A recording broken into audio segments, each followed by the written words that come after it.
They lived together only for 3 months. अब क्या मतलब है मैडम, 14 साल हो गए, अब जाने दो, आप अपना नया जिंदगी जियो, इनको अपनी जिंदगी जीने दो। जो आपको एलिमनी चाहिए दिलवा देते हैं, आपको यहाँ रिजॉल्व कर देते हैं। कलंक की बात नहीं है, ये तो आपसी समझौते की बात है। कलंक क्या है इसमें?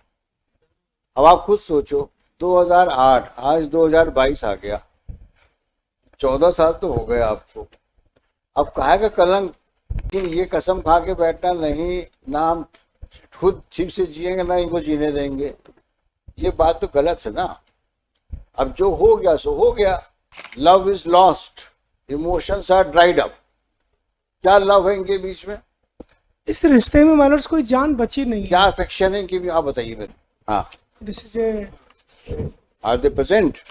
Yes manners. बुलाइए उनको।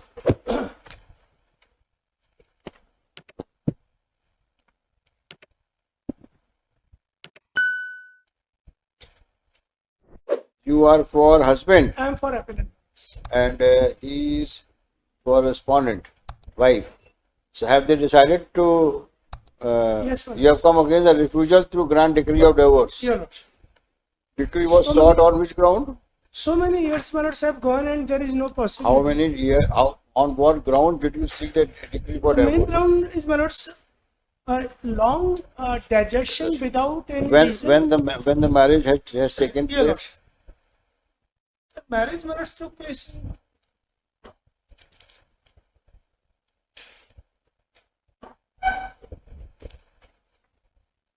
November 2008 matters. 22nd.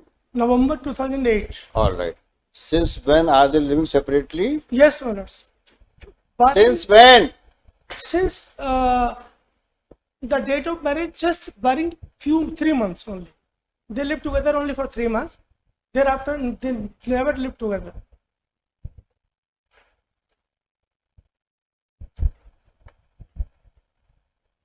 All right. Now what have they decided?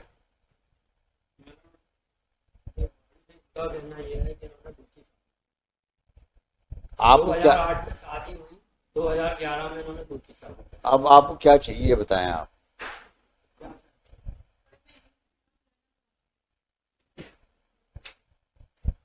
लेकिन जो डाइवोर्स भी हुई है वो एक्स वहां पे उपस्थित नहीं हुई है।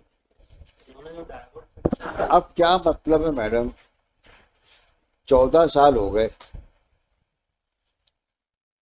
अब जाने दो, आप अपना नया जिंदगी जियो, इनको अपनी जिंदगी जीने दो। जो आपको एलिमनी चाहिए दिलवा देते हैं, आपको यहाँ रिजॉल्व कर देते हैं। नहीं, कलंक की बात नहीं है, ये तो आपसी समझौते की बात है। कलंक क्या है इसमें? अब आप खुद सोचो, 2008, आज 2022 आ गया, 14 साल तो हो गए आपको। अब कहा का कलंक, ये तो जिद वाली बात है। डाइवोर्स बट दे से maybe I don't know, we do not know whether he has married. ये आपके एलिगेशंस हैं, ये रिवर्ट भी करेंगे उस चीज को, जैसा भी do not know, but we are always look out for a chance to ensure that parties settle down. After all, both of you should lead a happy life. अच्छी जिंदगी जियो, लेकिन ये कसम खा के बैठना नहीं, ना हम खुद ठीक से जिएंगे ना इनको जीने देंगे, ये बात तो गलत है ना। अब जो हो गया सो हो गया, क्या करोगे उसके लिए? 14 साल तक सब चल रहा है। मनोज, इसके अलावा मैं माफी चाहूंगा बीच में मैडम की बात को थोड़ा सा रोक करूं। इस 14 साल के दौरान मनोज, एक कंडक्ट किसी आदमी का अपने आप बोलता है, आपने कभी भी ये कोशिश नहीं की रिश्तेदारों की अगर आप उसमें जाओगे तो फिर we will entering into illogical fight.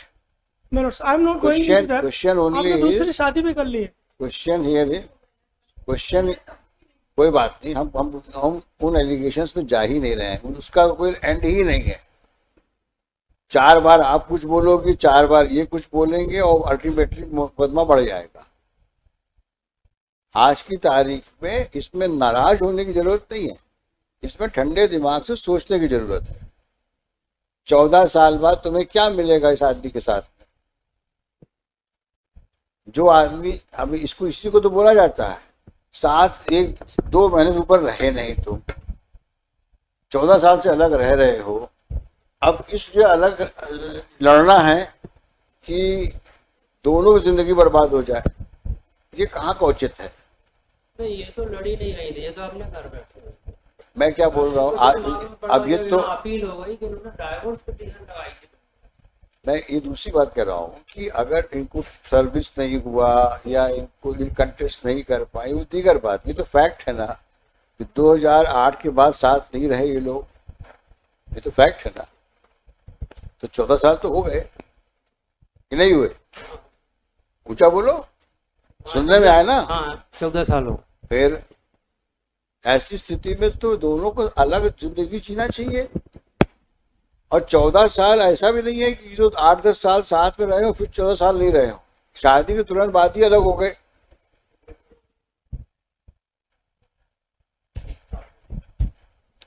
साल 6 महीना क्या होता है 14 साल के सामने? वो तो चलता रहेगा मुकदमा।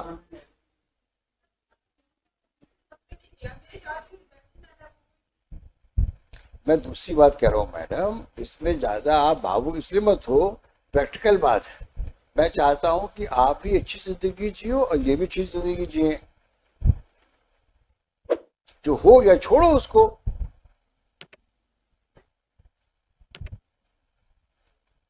हम आपको एक मुश्त पैसा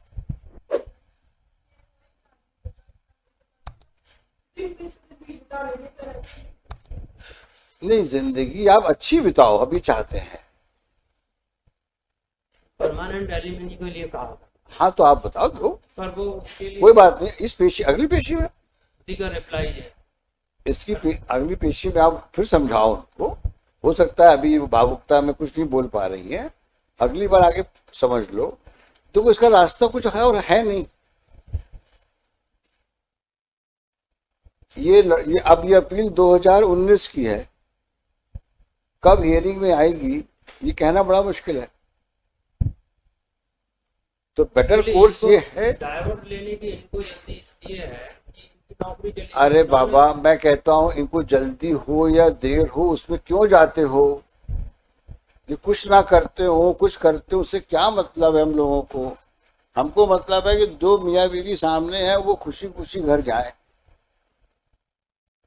अब 14 साल का पीरियड निकलने के बाद कहाँ से खुशी मिलने वाली है दूसरे को, सिवाय इसके कि वो एक दूसरे पे ताने कसें, एक दूसरे के खिलाफ में बोलें और समाज में अपनी हंसी उड़वाएं।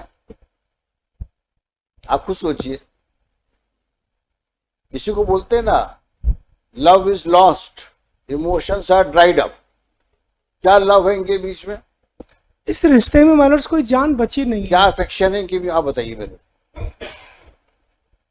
जो 14 साल से अलग इनके बीच में क्या ऐसा रिलेशनशिप है सिवाय इसके कि भाई 2008 में शादी हुई?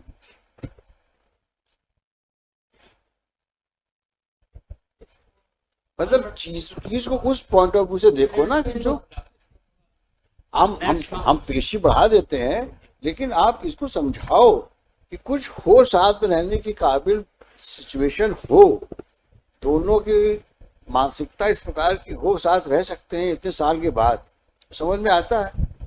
नहीं तो क्या होगा, आप लड़ते रहो, वो अपना जीवन जी। इनके पेरेंट्स को ही बुला लेता हूँ।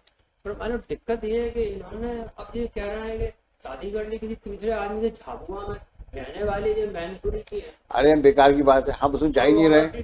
फिर वही बेवकूफी की बात, उसने शादी करी या इसने शादी करी, इसमें क्या फर्क पड़ता है अपने को?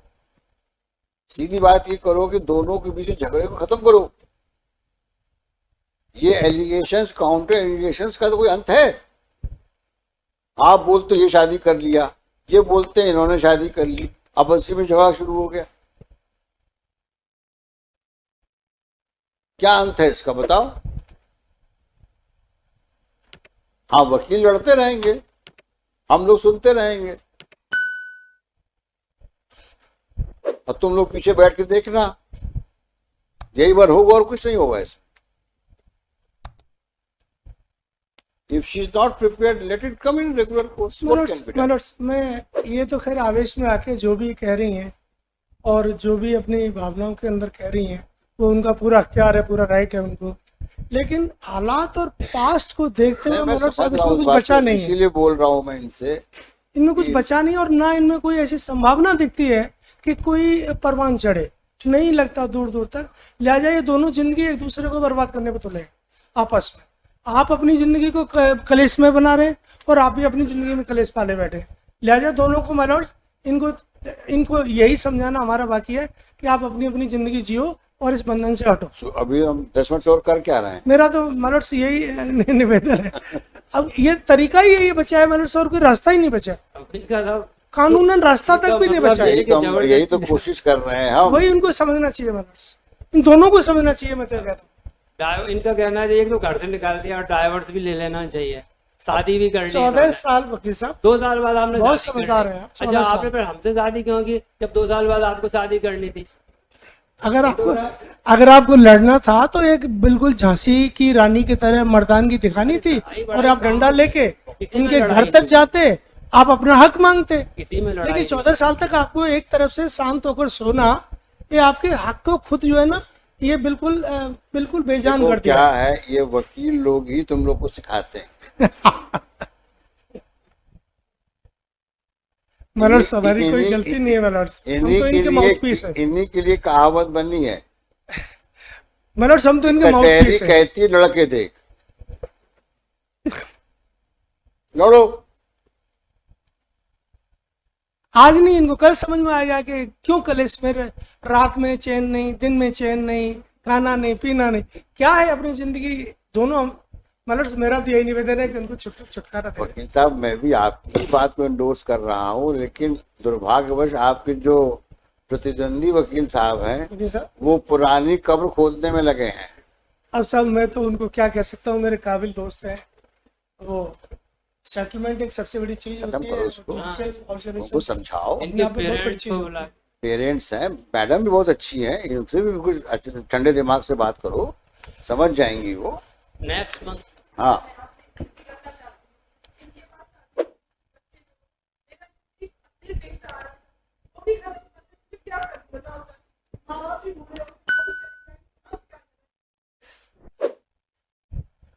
असल में जो लोग राजपूत हैं, एक शादी होती है लेडीज की, दूसरी शादी नहीं होती, ये प्रॉब्लम है। मत जाओ, कुछ नहीं, मत जाओ, बहुत कुछ इधर नहीं उधर तो उसकी बात सही है कि नहीं? दोनों तरफ जरूर उसके पीछे कुछ तो लॉजिक है।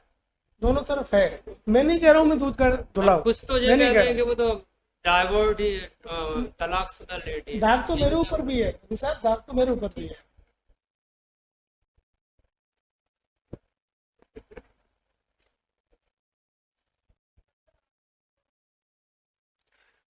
मैं तो चाहता हूँ आप खूब खुशी वाली जिंदगी जियो। हम नहीं चाहते कि आप उस घर में जाओ जहां बाकी जिंदगी भी रोने में बीते आपकी। हम ये नहीं चाहते। ईश्वर की कृपा से आप दोनों स्वस्थ हो, अपना जीवन जियोगे तो उसमें जीवन में और रास्ते मिलेंगे जिंदगी को और अच्छा करने के लिए। लेकिन उसी पे आप जिद करके बैठे रहोगे तो कुछ नहीं मिलेगा आपको। अगर आप कल चले भी जाते हो इनके यहाँ पे ना, तो वहां कुछ नहीं मिलने वाला आपको। तो इससे अच्छा तो ये है कि अपनी इंडिपेंडेंट लाइफ लीड करो। क्यों ऐसे? ठीक है, उसने गलती करी होगी, वो जिस प्रकार का भी आदमी होगा, अब उसमें मत जाओ। अभी इतना समय बीत गया, क्यों जीवन बर्बाद करती हो आगे का? हमारा ये कहना है आपको। अब जो हो गया वो हो गया। दोनों तरफ से एलिगेशंस आ रहे हैं, अब वो उसका कोई निवारण है नहीं।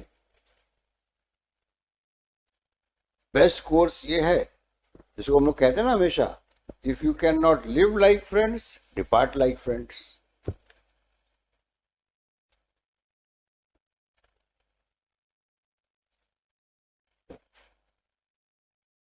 एक पेशी ले लो, अगली पेशी में आओ, ठंडे दिमाग से सबसे बात करके, और ये मन बना के आओ।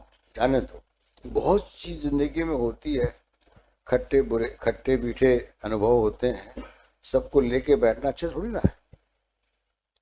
भूलना चाहिए और जिंदगी को आगे बढ़ाना चाहिए। पुरानी चीजों में गांठ बांध के बैठोगे तो कब तक सरवाइव करोगे। मतलब से निवेदन कर दो छोटा सा, अरे अगली पेशी पे हम दोनों को वो बेस्ट रहेगा। माफ कर दें, वो तुम लोग नहीं आओगे तो हो जाएगा। हम नहीं आना चाहते और इन दोनों को मतलब से आगे खड़ा करके हम तो आएंगे। जो मुनासिब समझे। नेचुरली तुम तो इसलिए आओगे कि हम कुछ तुमको करने की एलियोर में तुमको हम चाहते हैं मामला उसकी अगली निपट जाए। पेशी की चिंता हो रही है बल तुमको। दे रहे हैं।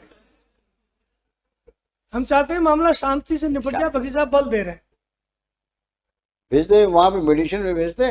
बस कुछ नहीं मिलना, बेशक से मतलब जो उचित समझ करे, लेकिन मुझे दो बार चलो आज की पेशी देते हैं। थोड़ा समझाओ इनको मैडम को। मुझे उम्मीद है मैडम समझदार दिख रही हैं, समझेंगी बात को। और इनके माँ बाप को भी बैठाओ, ठंडे दिमाग से बातचीत करो। गुड। विदाउट लॉयर इनके करवा देते। Let you come again. कहाँ से आते हैं आप? दिल्ली से आ रहा ओ हूँ, हो बड़ी दिक्कत होती है मैडम, बहुत अब दिक्कत। दिल्ली से आए हो तो बड़ा दूर से आना पड़ रहा है। पिछली बार मैं आया डेट पे, हाँ रात को 12 बजे यहाँ पे मैं बाथरूम से स्लिप हुआ, मेरे सारा फ्रैक्चर हो गया है, अरे पसलियां टूट गई मेरी। ओहो। और ये बंदा मैंने रात में 11 बजे फोन करके अपने रूम में बुला के मैंने इसकी हेल्प से रात काटी।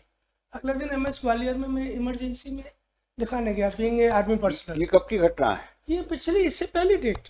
कब की डेट? ये अभी 11 तारीख या क्या थी, जस्ट 14 अपना जुलाई।